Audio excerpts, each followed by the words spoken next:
wag na. Yung winner na lang. Okay. Ladies and gentlemen, we have one winner for today. Isa lang. Okay. Ladies and gentlemen, sino sa tingin ninyo ang mananalo ngayong araw? Number? Eto na mga kaibigan. Ladies and gentlemen, Manila's finest Hunks, year 11 second elimination round winner is Hunks number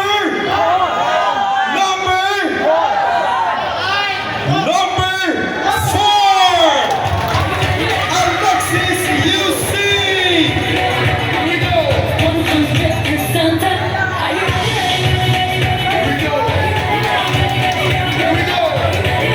Congratulations.